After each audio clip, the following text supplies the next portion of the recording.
4,000 miles west of China, another tale of celestial beings influencing civilization can be found, this time in what is now modern-day Iraq. The Babylonian legend of Enuma Elish dates back to the 7th century BC. The text was first discovered in 1849 by British archaeologist Sir Austen Henry Layard while searching the ruins of the library of Ashurbanipal in Nineveh. The story tells of how the first humans were created by an extraterrestrial race known as the Anunnaki.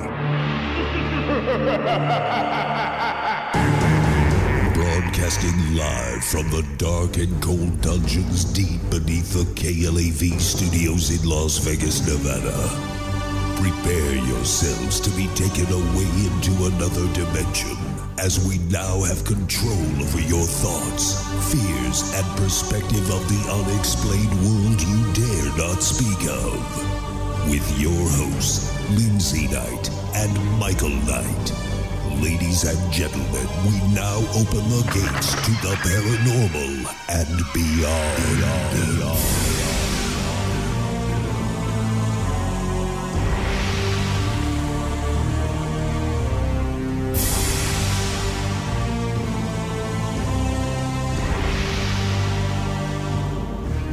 Broadcasting live from the KLAV studios in Las Vegas, Nevada, this is the Paranormal and Beyond. When it comes to our evolution, 92% of the entire Earth's population believes in Darwin's theory of evolution. However, there's another theory that talks about of an extraterrestrial intervention like no other, an intervention into the start of human life itself.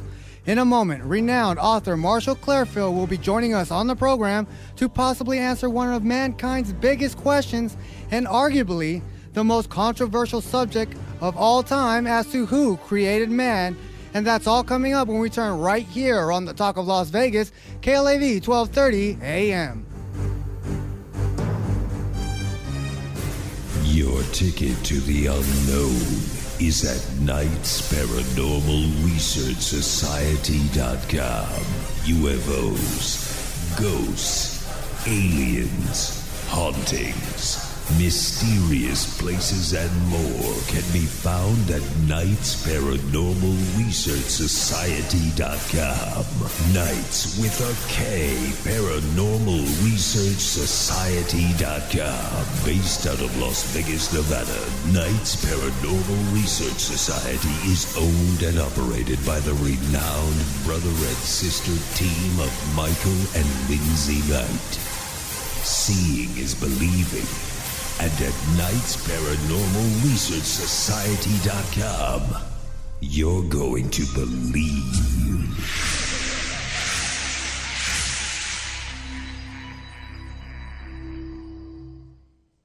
Join us every Monday, Wednesday, and Friday, 11 p.m. to midnight for the Paranormal and Beyond. Join host Michael Knight and Lindsay Knight as they investigate the unexplained and most controversial mysteries of the world. The Paranormal and Beyond, where the paranormal lives on and conspiracies exposed. The Paranormal and Beyond, Monday, Wednesday, and Friday, 11 p.m. to midnight. Brought to you by Knights Paranormal Research Society.com.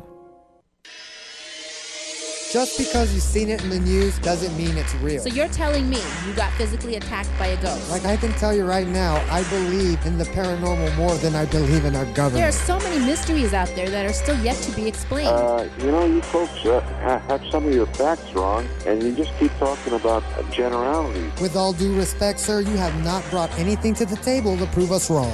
This is the Paranormal and Beyond, and it's your show. Call us at 731-1230. Here again, Michael Knight and Lindsay Knight.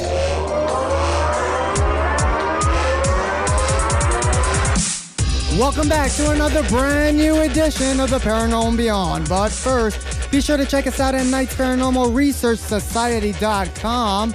Once again, that's KnightsParanormalResearchSociety.com. Special shout out to all those listening worldwide through the KLAV1230am.com website, and all of you driving around in the Vegas Valley listening to us on your stereos.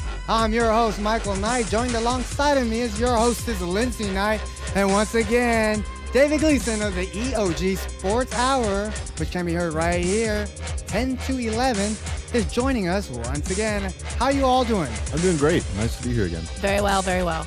By the way, thank you, KLAV, for a great Christmas party. Yeah, they wore me out. I can barely stand, to be quite honest with you. Yeah, it was great. Yep, it was awesome. Until next year, right? It was epic, man.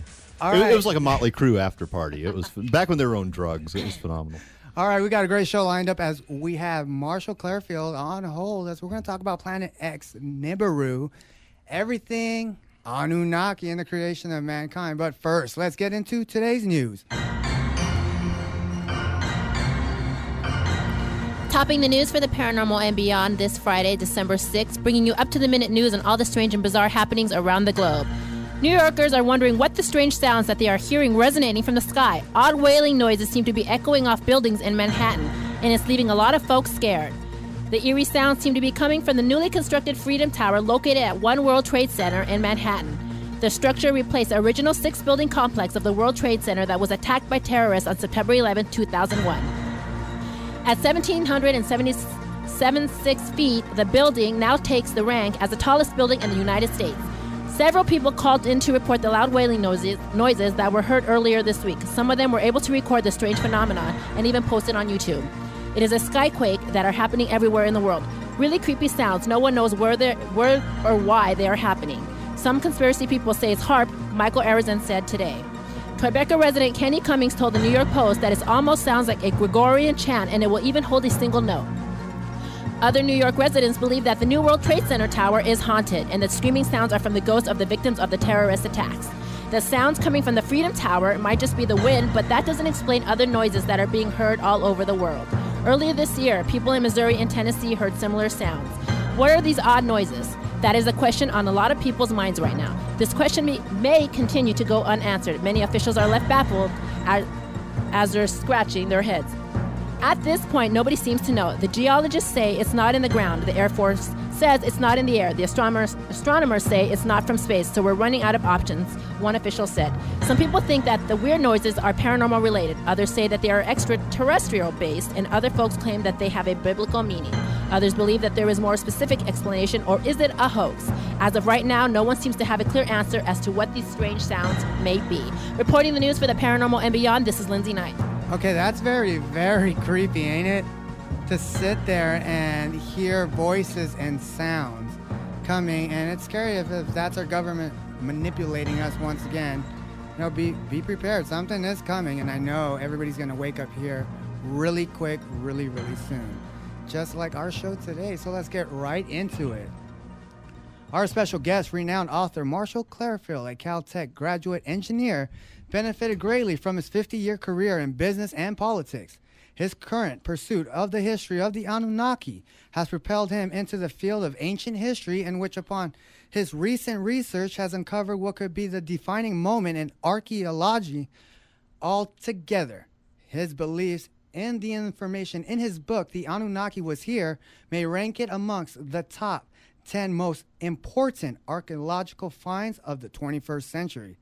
Recent Marshall completed a book, Adam, the Missing Link, which blows the lid off closely to a held package of historical and scientific facts proving that the human race was created by alien genetic engineering technology nearly 250,000 years ago. The Paranormal and Beyond would like to welcome to the program Marshall Klarfeld. How you doing?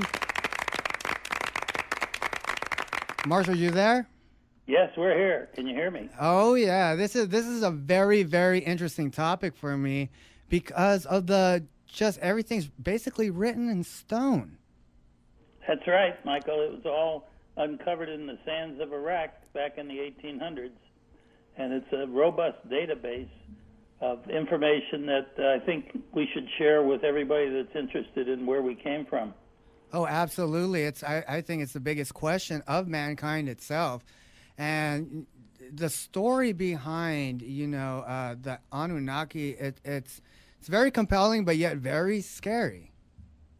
Well, I don't think it's going to scare very many people today. I mean, we are being exposed almost daily with UFO sightings, and I think the public is watching TV series like the Ancient Alien series, and they're starting to answer some of the questions of the mysteries that have haunted our research into where we came from. To me, I think it's kind of an open book. I just go in there and read what they wrote and put it together, and that's how I created my books. My stories are explaining the history of the Anunnaki. We have 3 books out there right now. You mentioned the third one, The Anunnaki Were Here, which is the most recent publication. Now, the Anunnaki actually was told from the Sumerians, right? Yes. Yeah, And the Sumerians was the first civilization, Lindsay, that we have any written record of. The cuneiform tablets, which were discovered in the sands of Iraq, tell the story of their coexistence with these, they called them Anunnaki lords at that time. They had not progressed into the small G gods yet, but they lived together around 4,600 years ago in a city called Iraq. And our second book, Gilgamesh 10, tells that story of the interaction between this extraterrestrial species and humans that were living at that time, the Sumerians. now let me ask you a question, because, and I'm going to go off of this, and you can, quote me if I'm wrong or not, but the Bible says that we were created, 6,000 years ago? Yeah. Well, the Bible, I don't think, puts a date on anything. It just says that, if you go to Genesis 6:4, Lindsay, it says the Nephilim were upon the earth in those days. They were the sons of God, and they came unto the daughters of man and created the giants of old. These were the men of renown, and everybody, including the author Zechariah Sitchin, wanted to know who were the Nephilim mentioned in the Bible. Well, it now appears that the Nephilim were those who from heaven came to earth, and that's the story of the Anunnaki as described by the Sumerians in their writings. By the way, that was the first civilization, Lindsay, that had all the firsts. It's amazing that they kind of came out of nowhere, and here they had writing and philosophy and music and mathematics, astronomy, astrology. And what they said in their writings was that everything we have was given to us by the Anunnaki. Now, that to me is technology transfer, and it happens in history over and over and over again. How many tablets were actually discovered? Well, up to date, they think there's over 300,000 that have been found. 120,000 of them are in the British Museum. And the kings in those days collected the best of the best and had them in libraries. And the ones that Zechariah Sitchin translated was over 2,000 of the important ones that were scientific, that told about the creation of the earth and the people. It's called Enuma Elish, and it was translated, and it tells this fascinating story of the adventure of these extraterrestrials who came from their home planet, which is Nibiru, captured into our solar system, and that they colonized Earth about 30,000 years ago.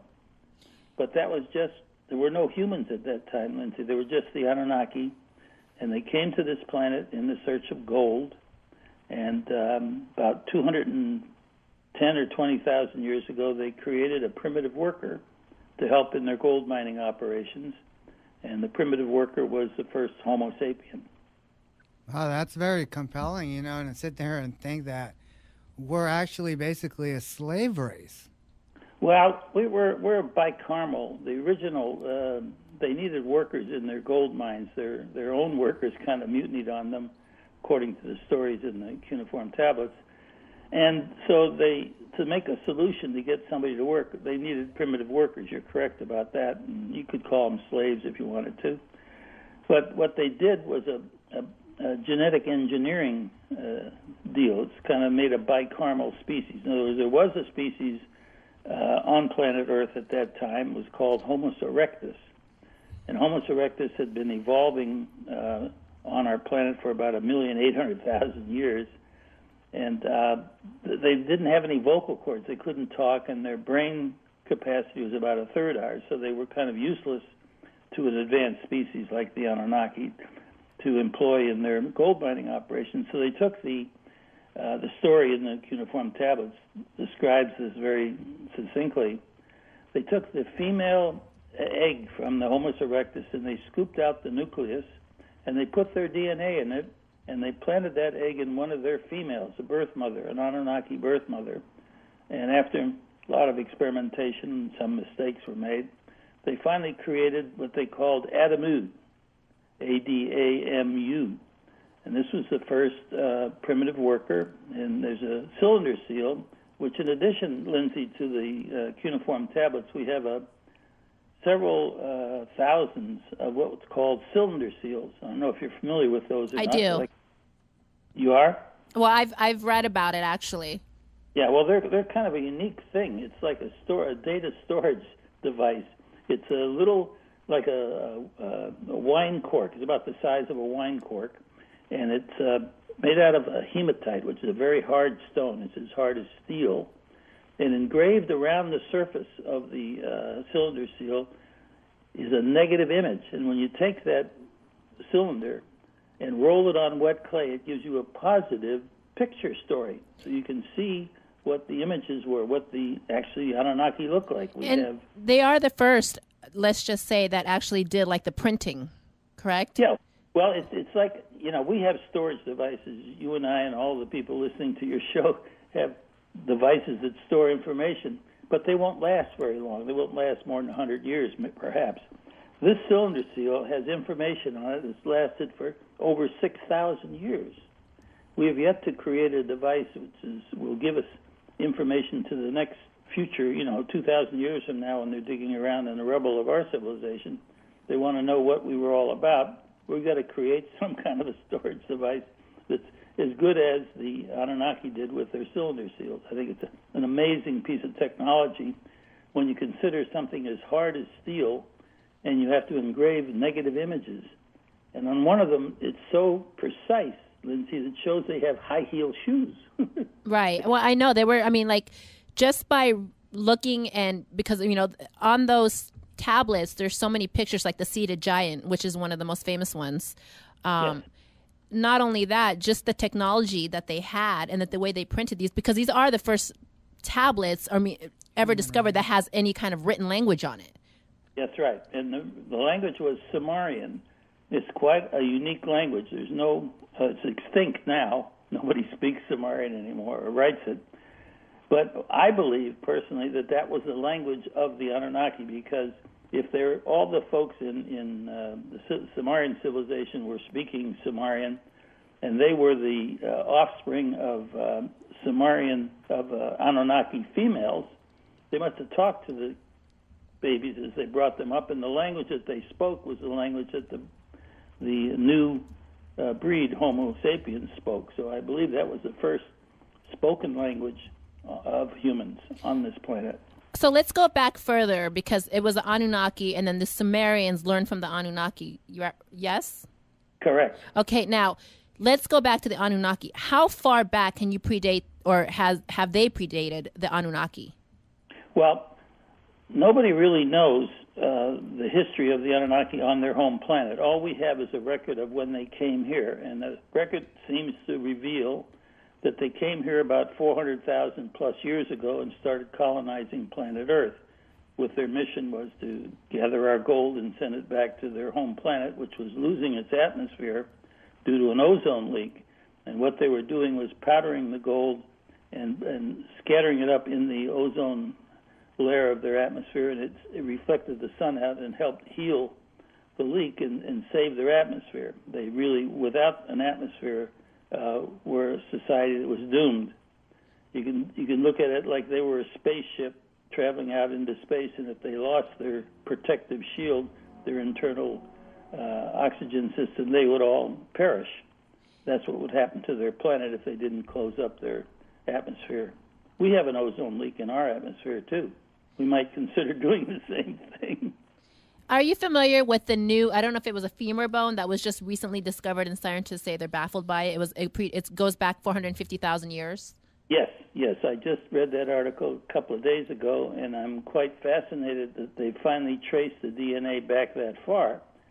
You see, there's a big gap in evolution. The theory of evolution is filled with holes, and we didn't actually evolve directly from Homo erectus. If there was an evolutionary process, Lindsay, there would be skeletal remains of humans or of the species in between Homo erectus and Homo sapiens, and there are none. That's why I called my first book Adam the Missing Link, because we appear 200,000 plus years ago as a new species without any evolutionary heredity. So this bone that they've discovered, which has DNA, which they are connecting to our species, being 400,000 years ago, kind of coincides with the arrival on this planet and the colonization by the Anunnaki.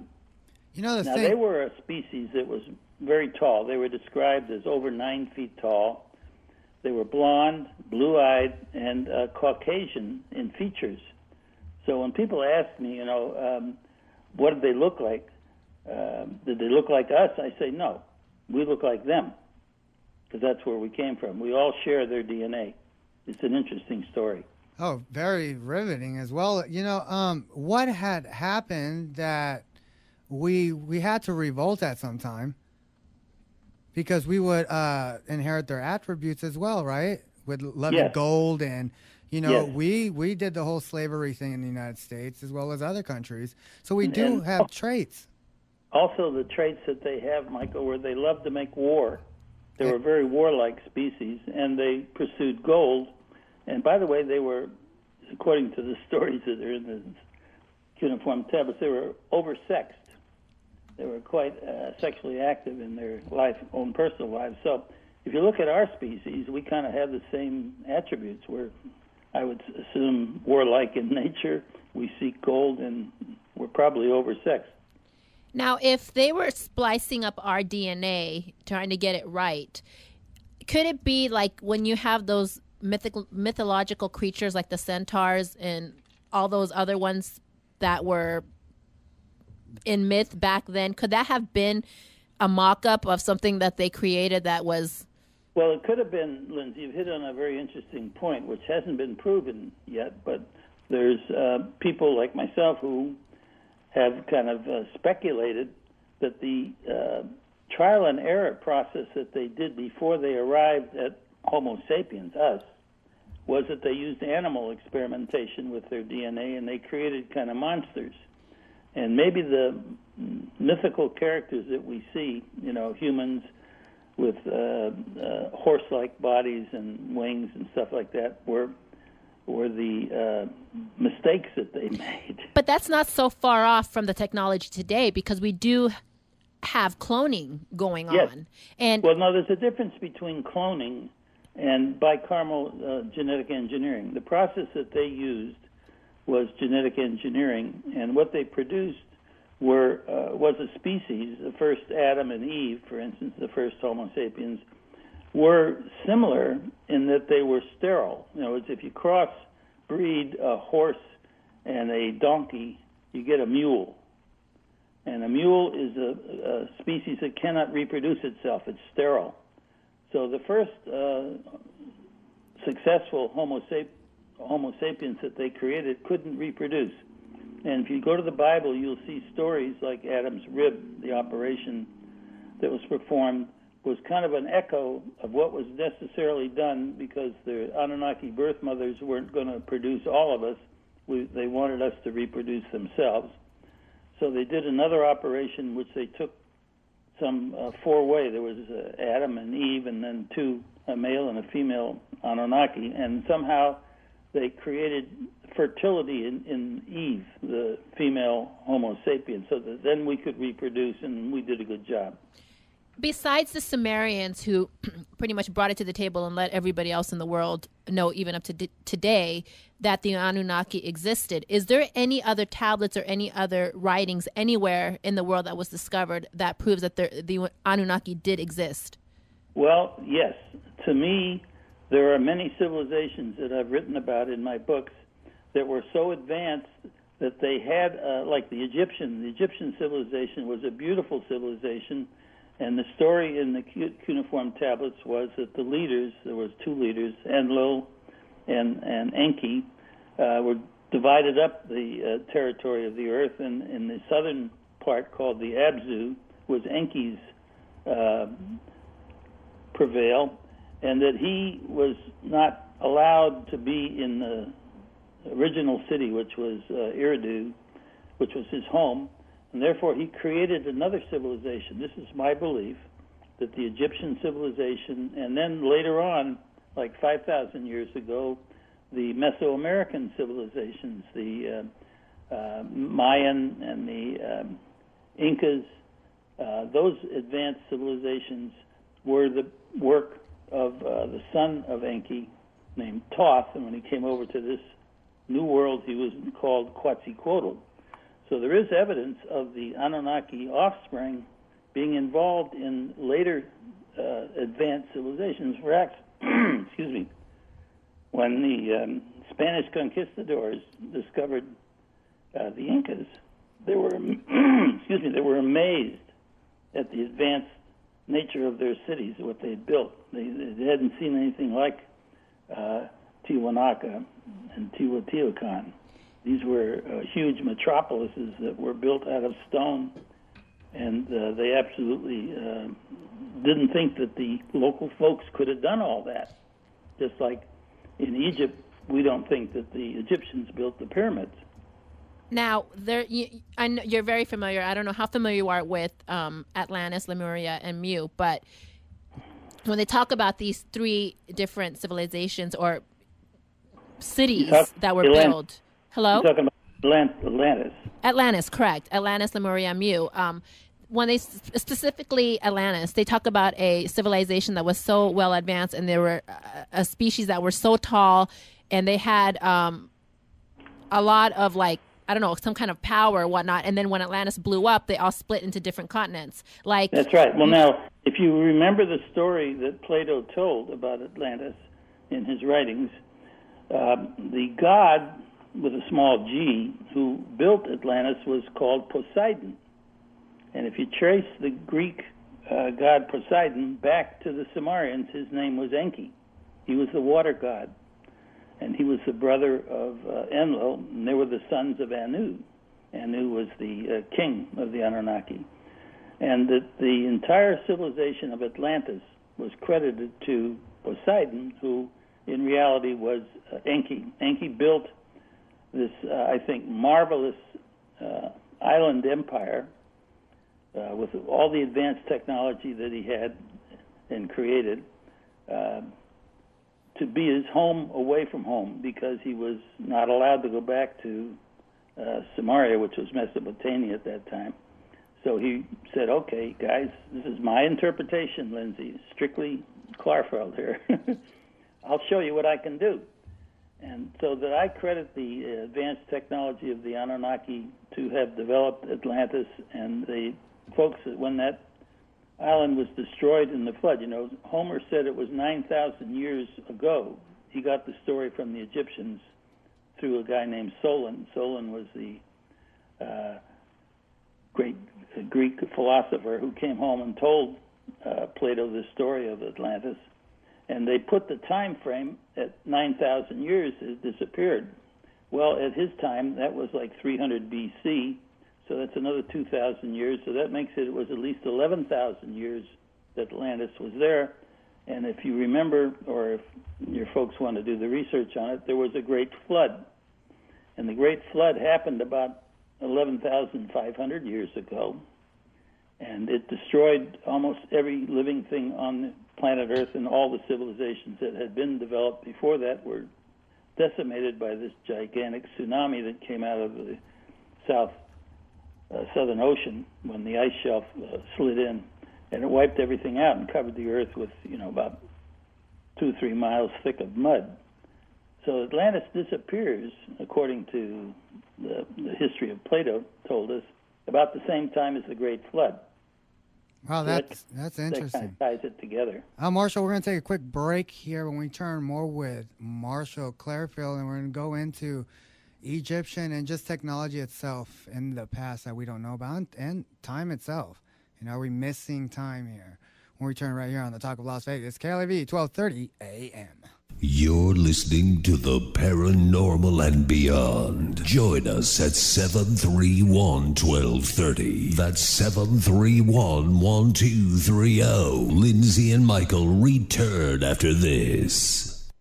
Join us every Monday, Wednesday, and Friday, 11 p.m. to midnight for the Paranormal and Beyond. Join host Michael Knight and Lindsay Knight as they investigate the unexplained and most controversial mysteries of the world. The Paranormal and Beyond, where the paranormal lives on and conspiracies exposed. The Paranormal and Beyond, Monday, Wednesday, and Friday, 11 p.m. to midnight. Brought to you by Knight's Paranormal Research Society.com. Your ticket to the unknown is at Knight's Paranormal Research Society.com. UFOs, ghosts, aliens, hauntings, mysterious places, and more can be found at Knight's Paranormal Research Society.com. Knights with a K, Paranormal Research Society.com. Based out of Las Vegas, Nevada, Knights Paranormal Research Society is owned and operated by the renowned brother and sister team of Michael and Lindsay Knight. Seeing is believing. And at Knight's Paranormal Research Society.com, you're going to believe.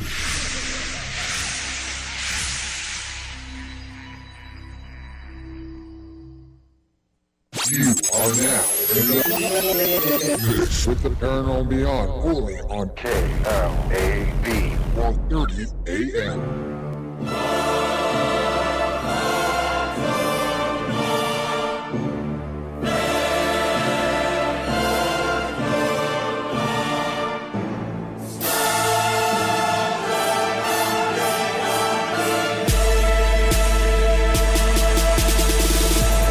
Welcome back to the Paranormal and Beyond. Join us at 731-1230. Here again, Lindsay and Michael. All right, if you're just tuning in, we are talking with Marshall Klarfeld about the Anunnaki, Planet X, and the creation of man. But first, remember to check out Knight's Paranormal Research Society.com. All right, let's get right into it. Marshall, I got to ask you this.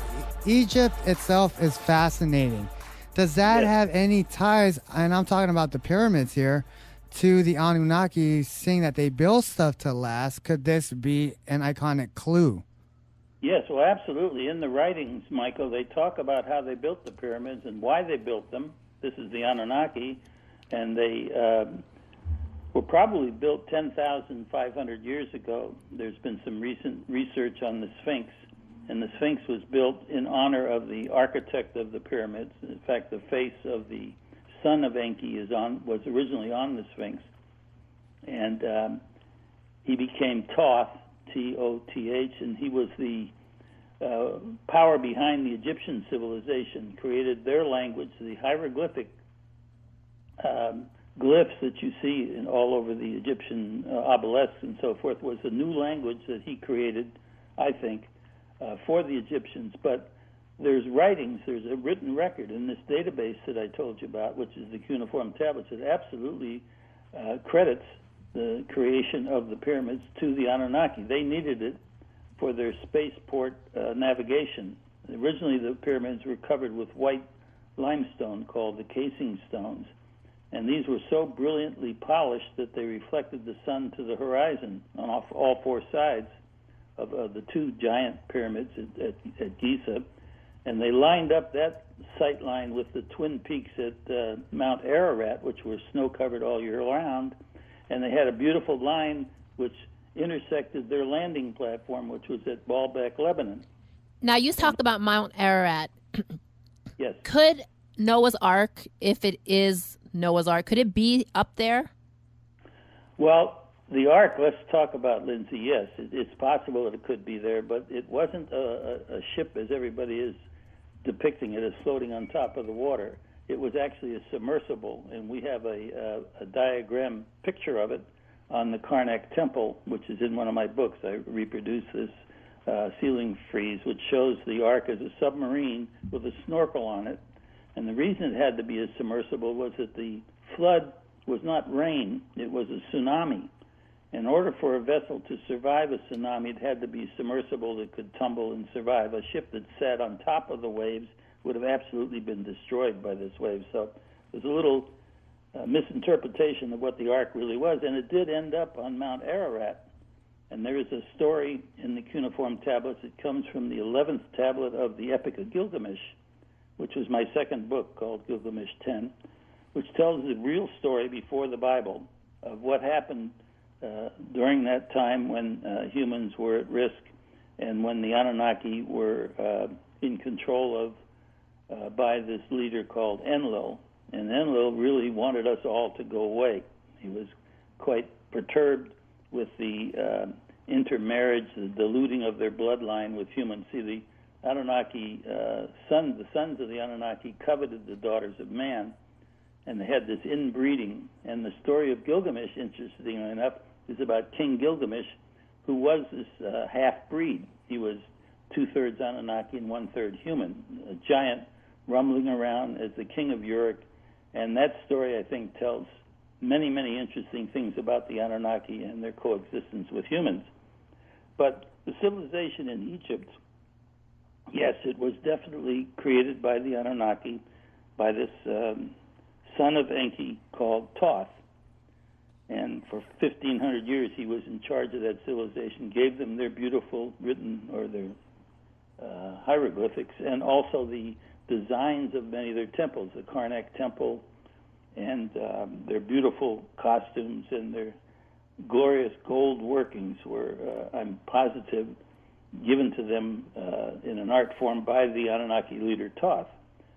Later, Thoth was expelled through a inter-family warfare that was going on between the Enki clan and the Enlil clan, and so he went to the New World, and that was about 3113 BC, which is about 5,500 years ago, and started the civilizations of the Central American pyramid building, gold seeking, and the Incas and the Mayans, and they're all credited to. He was called, when he came over to the New World, by many names. The one that's most familiar to archaeologists is Quetzalcoatl. So I got to ask you this. It's a long time. It's a lot of history. Do we absolutely know how far back the pyramids actually go? And were they the first ones built, then the Egyptians came? Yes. So the Egyptians didn't build the pyramids. Put it this way, Michael. If the Sphinx is 10,500 years ago, that means that probably the pyramids were built at the same time as the Sphinx was.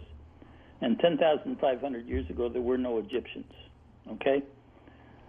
So yeah, that's what got me too, because you see these old texts of them building pyramids, but you don't see the Egyptians talking about building their own pyramids. Oh well, there's never been a pharaoh found buried in any of the pyramids. There's no writings inside of them. They decorated their tombs with their beautiful designs, which we have many records of, and their hieroglyphics, but none of that's ever been found in any pyramid. So.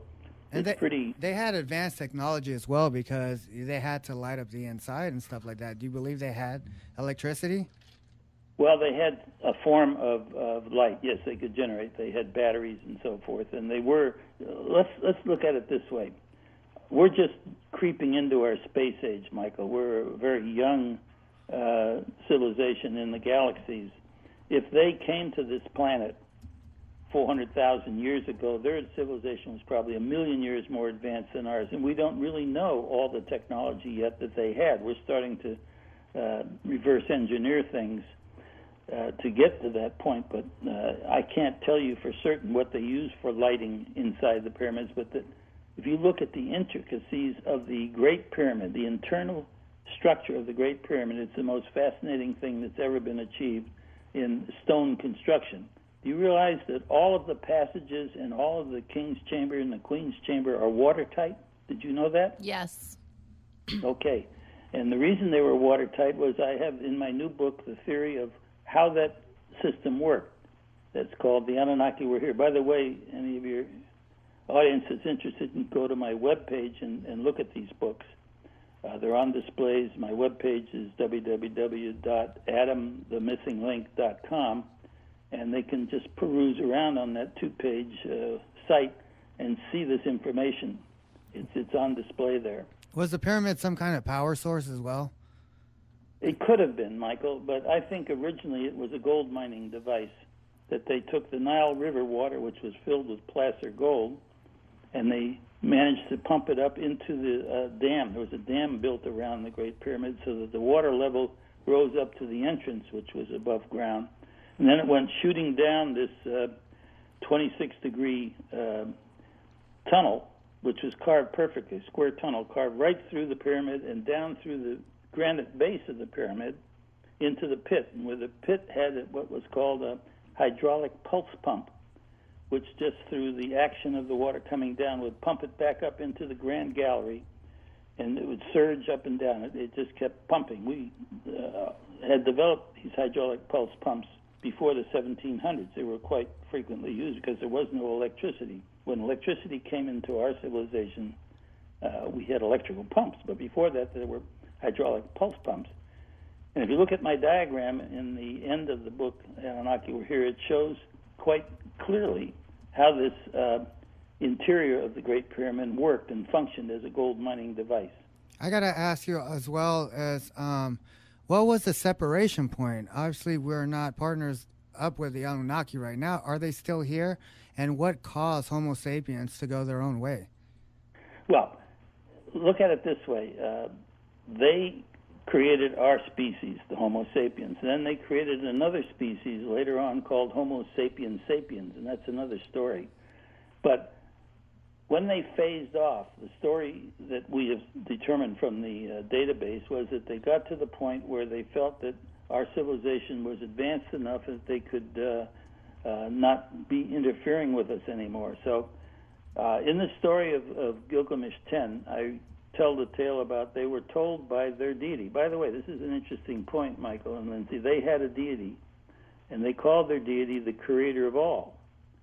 So if you ask yourself the question, how could a civilization a million years more advanced than us still believe in a deity? Well, they did, because they didn't have the answers to where they came from. And that's another question. Where did they come from? So, yes, they phased off. I don't think there's any of them still here, but they were told in this story, Michael, that they couldn't go home. They couldn't go back to Nibiru. They'd been on this environment close to the sun for so long that they had started to age more quickly than they were supposed to. These species was semi-immortal. They lived for thousands and thousands of years because they keep appearing in all these civilizations. They were in the Roman civilization, they were in the Greek civilization, Babylonians, Akkadians, and back to the Sumerians. So for 6,000 years we have these same individuals. Let's talk about Planet X, their home. Is it supposed to orbit near Earth, and they use it as a jumping point because it's the closest, distance, and then it always come back? Yeah, well, they had a mothership orbiting Earth. It was their base station, just like we would do when we go to Mars. We'll have a mothership orbiting Mars.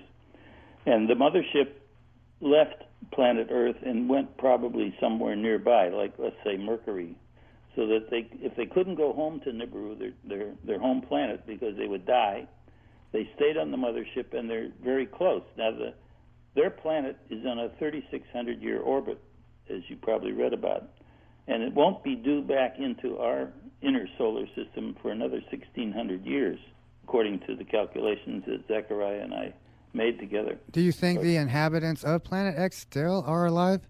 Yes, I think there's still civilization alive on Planet X, but they won't be in the near proximity for like 1,600 more years, according to the calculations. And if they wanted to come back, Michael, they could just bring the mothership back from wherever it's hanging out. If it's orbiting around Mercury, say it's close enough that they could come back anytime they wanted to.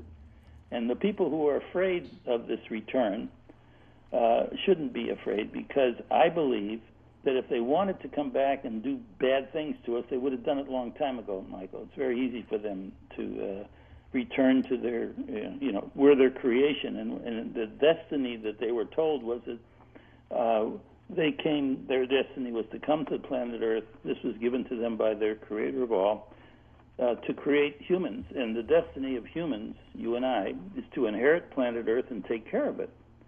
Now, I think we're doing a pretty bum job right now. Yeah, we are. When I mentioned the word Marduk, what does that mean? Okay, Marduk was the son, the firstborn son of Enki. And Marduk was the bad seed, Lindsay. He was the troublemaker.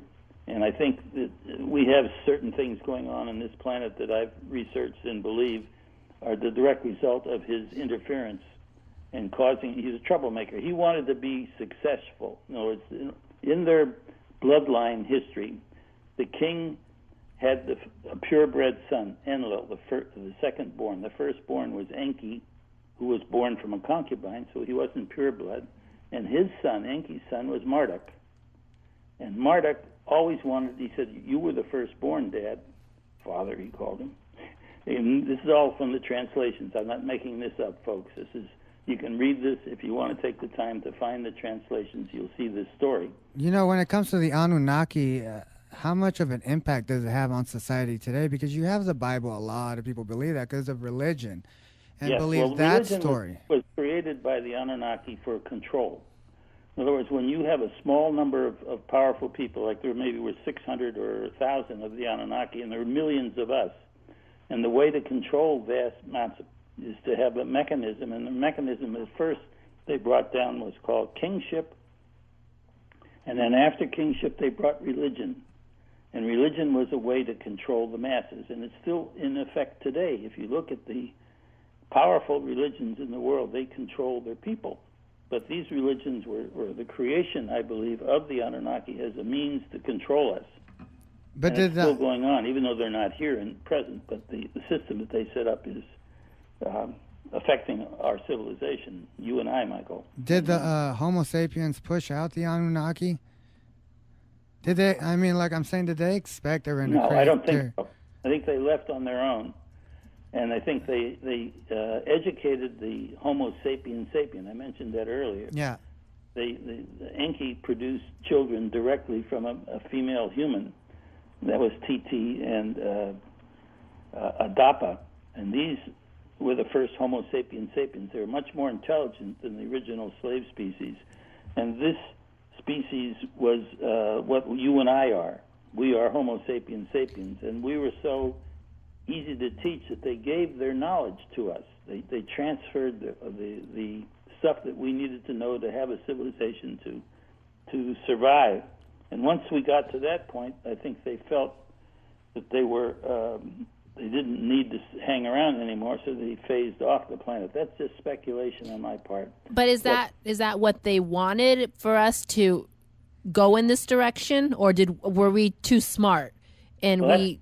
Good question, Lindsay. I mean, I think you could write a book about that, speculating on what they thought we were capable of. But I think the idea might have been that their creator of all, their deity, told them that the destiny of the Anunnaki was to come to the planet Earth to create humans, and it was humans' destiny to take care of the Earth. And then they thought maybe we were able to do that. But if we don't, we're at the point in our advanced mini space age civilization that we could destroy this planet. We have rockets and we have atomic weapons. No, we could probably supernova this planet if we tried. There's no Well, guarantee. now, here's an interesting thing. In all their smarts, Michael, they created an atomic war in the Sinai Desert 4,000 years ago. If you read the Bible about Sodom and Gomorrah, and you read the destruction that happened at Hiroshima and Nagasaki, and you relate it to the story in the Bible of Sodom and Gomorrah, these cities were atomically destroyed. Oh, absolutely. If they're happening now, they were happening in the past as well. And what happened, they didn't, as smart as they were, Michael, they didn't realize that the radiation fallout, the evil wind, which drifted to the east, and it went over the Sumerian civilization, which was their golden city on the hill, and it wiped it out. People have often wondered what happened to the Sumerians. Well, they were destroyed by nuclear fallout. And that's written in the cuneiform tablets, that whole story, and it's called the Great Calamity.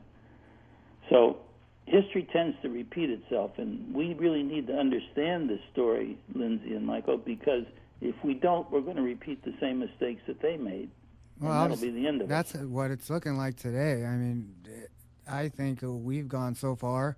It's going to take a mass wake-up call for everybody.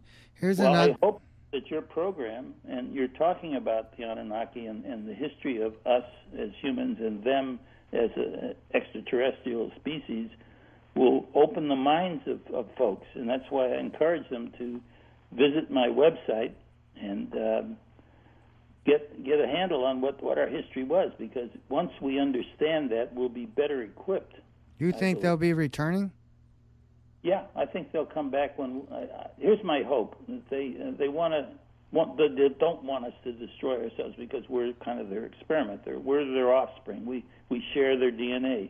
They should have a vested interest in preserving this experiment here on planet Earth.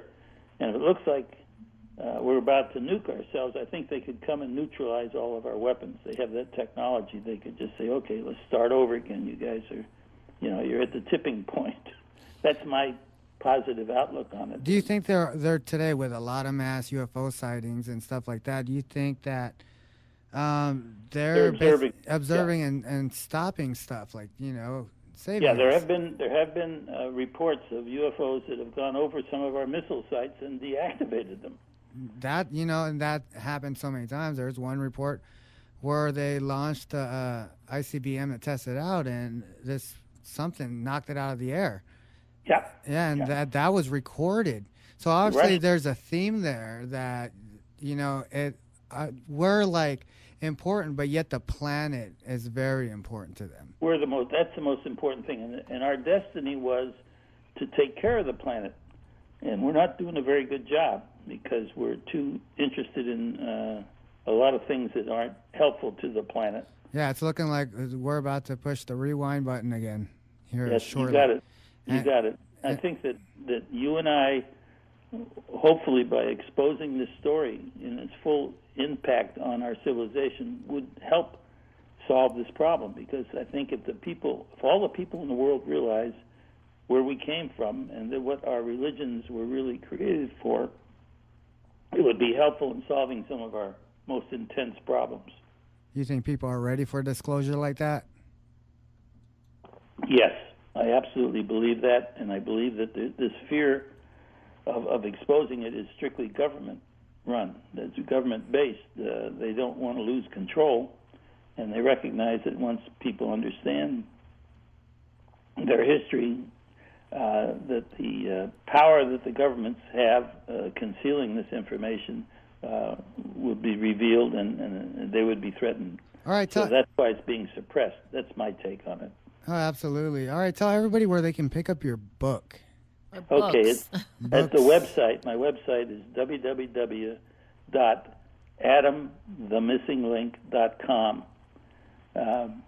You use my name, Marshall Klarfeld, in Google. You'll find it that way, or just type in www.adamthemissinglink.com, and you'll see the history of the Anunnaki in 3 versions. I've got a 4th version. It'll be coming out next year, another book.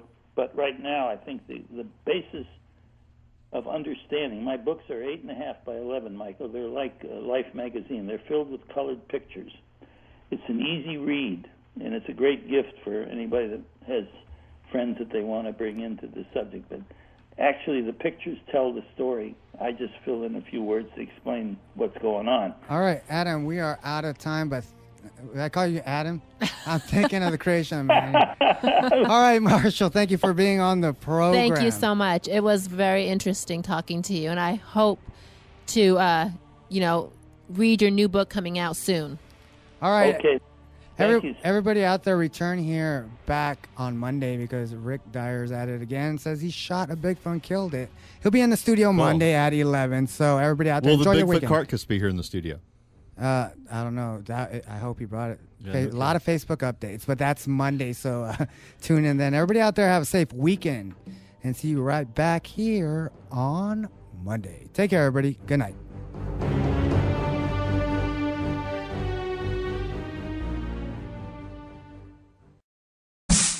Welcome back to another brand new edition of the Paranormal and Beyond. But first, be sure to check us out at KnightsParanormalResearchSociety.com.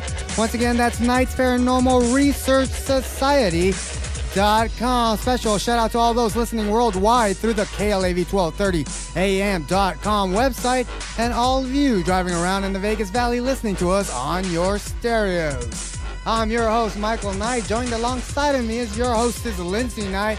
And once again, David Gleason of the EOG Sports Hour, which can be heard right here, 10 to 11, is joining us once again. How you all doing? I'm doing great. Nice to be here again. Very well, very well.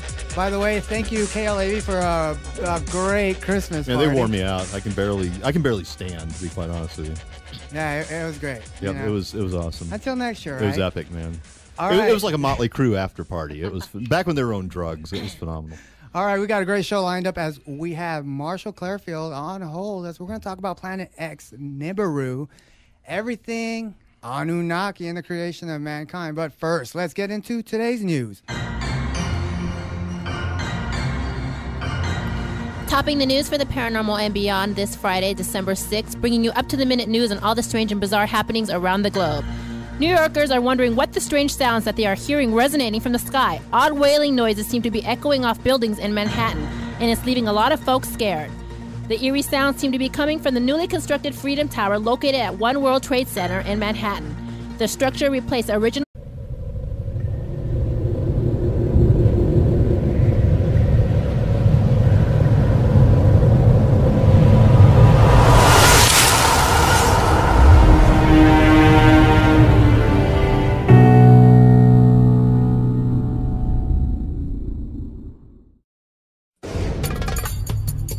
4,000 miles west of China, another tale of celestial beings influencing civilization can be found, this time in what is now modern-day Iraq. The Babylonian legend of Enuma Elish dates back to the 7th century BC. The text was first discovered in 1849 by British archaeologist Sir Austen Henry Layard while searching the ruins of the library of Ashurbanipal in Nineveh. The story tells of how the first humans were created by an extraterrestrial race known as the Anunnaki.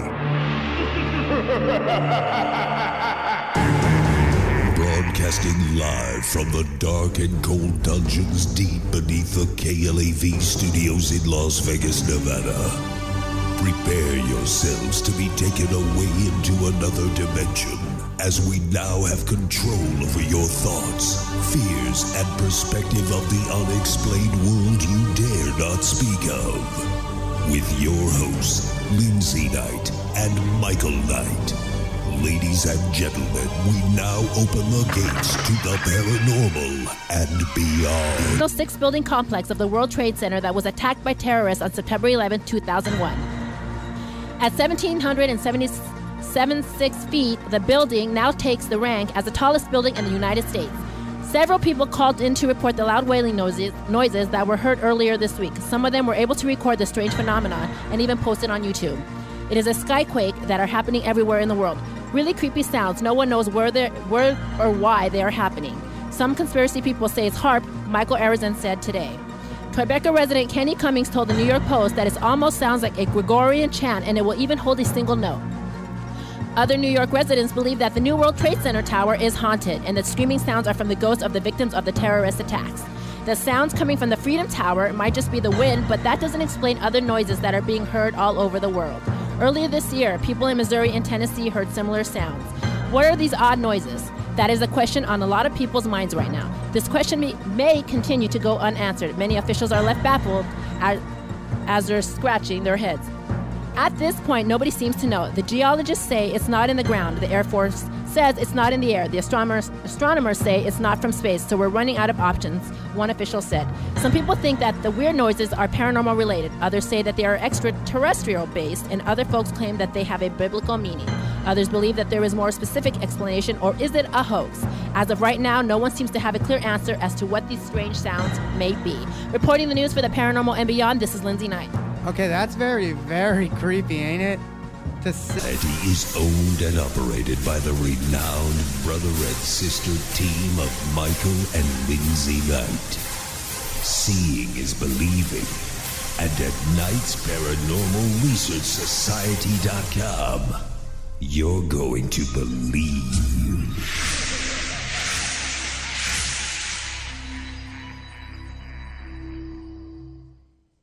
Join us every Monday, Wednesday, and Friday, 11 p.m. to midnight for the Paranormal and Beyond. Join host Michael Knight and Lindsay Knight as they investigate the unexplained and most controversial mysteries of the world. The Paranormal and Beyond, where the paranormal lives on and conspiracies exposed. The Paranormal and Beyond, Monday, Wednesday, and Friday, 11 p.m. to midnight. Brought to you by Knight's Paranormal Research Society.com. Just because you've seen it in the news doesn't mean it's real. So you're telling me you got physically attacked by a ghost? Like, I can tell you right now, I believe in the paranormal more than I believe in our government. There are so many mysteries out there that are still yet to be explained. You folks have some of your facts wrong, and you just keep talking about generalities. With all due respect, sir, you have not brought anything to the table to prove us wrong. This is the Paranormal and Beyond, and it's your show. Call us at 731-1230. Here again, Michael Knight and Lindsay Knight.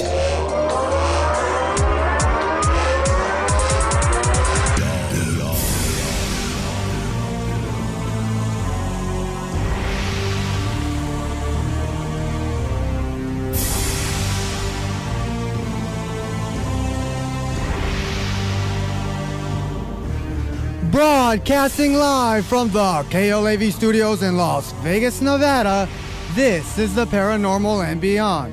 When it comes to our evolution, 92% of the entire Earth's population believes in Darwin's theory of evolution. However, there's another theory that talks about an extraterrestrial intervention like no other, an intervention into the start of human life itself.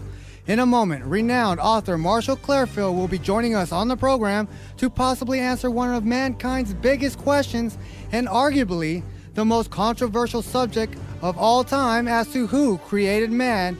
And that's all coming up when we turn right here on the Talk of Las Vegas, KLAV 1230 AM. Your ticket to the unknown is at Knight's Paranormal Research Society.com. UFOs, ghosts, aliens, hauntings, mysterious places, and more can be found at Knight's Paranormal Research Society.com. Knights with a K, Paranormal Research Society.com. Based out of Las Vegas, Nevada, Knight's Paranormal Research Society.